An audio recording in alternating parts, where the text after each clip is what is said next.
இதுக்குள்ளே வந்து கல்லறைகள் இருக்குன்னு நினைக்கிறேன். ஸோ அந்த மாதிரி ஒரு திகிலான ஒரு ஸ்பாட்டாக தான் மக்களே இருக்குது. எனக்கு அப்படியே கூஸ் பம்ப்ஸாக வருது. ஏன்னா யாருமே இல்லைங்க, நான் மட்டும் தான் நடந்து போயிட்டுருக்கேன்.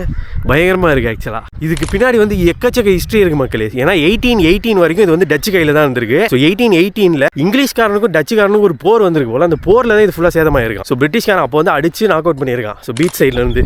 ஸோ இங்கேருந்து நம்ம ட்ரோன் விட்டு பார்த்தா கூட பீச் தெரியும் போல. பட் எல்லாமே ரூயின்ஸ் தான் பாருங்க. இந்த ஃபுல்லாக அந்த செங்கல் அந்த எல்லாம் உடஞ்சி போன அந்த பார்ட்டு அது இதுன்னு தான் இருக்குது ஃபுல்லாக. ஸோ இது பேர் என்னன்னு பார்த்தீங்கன்னா சட்ராஸ் ஃபோர்ட் மக்களே. ஸோ டச்சுக்காரன் கட்டப்பட்ட மெட்ராஸ் மாதிரி இது வந்து சட்ராஸ். ஏன்னா இந்த ஊர் எந்த ஊருன்னு பார்த்தீங்கன்னா சதுரங்கப்பட்டினம் அப்படின்னு சொல்லப்படுற அந்த ஊரில் தான் இதை வந்து கட்டியிருக்காங்க. ஸோ அவன் உள்ளே வரும்போது இங்கே ட்ரேடிங்லாம் பண்ணும்போது கண்டிப்பாக அவனுக்கு வாயில் வந்திருக்காது. அதனால சதுரங்கப்பட்டினத்தை சட்ராஸ் அப்படின்ட்டான். இங்கே இருக்க வாழை பாருங்களேன், அவ்வளோ பெரிய வாழை இருக்குங்க. ஏன்னா அது கடல் மட்டத்துலேருந்து ஏறி இருக்கிறதுக்காக அவ்வளோ பெரிய வால் வச்சு கட்டியிருக்காங்க. இங்கெல்லாம் நிறைய ரூயின்ஸாக இருக்குது, உடஞ்சிருக்கு. நான் ஒரு ஆள் தாங்க இருக்கேன் இங்கே. எனக்கு இது புரியவே இல்லை. ஏன்னா இது ஒரு டெஸ்டினேஷன் தான், இது ஒரு ஹிஸ்டாரிக்கலான ஒரு டெஸ்டினேஷன் தான். இது கண்டிப்பாக வந்து கவர்மெண்ட் கிட்ட தான் இருக்கும். பட் ஏன் இப்படி வச்சிருக்காங்க, ஒரு ஆள் கூட இல்லை அப்படின்னு தான் எனக்கு தெரியல.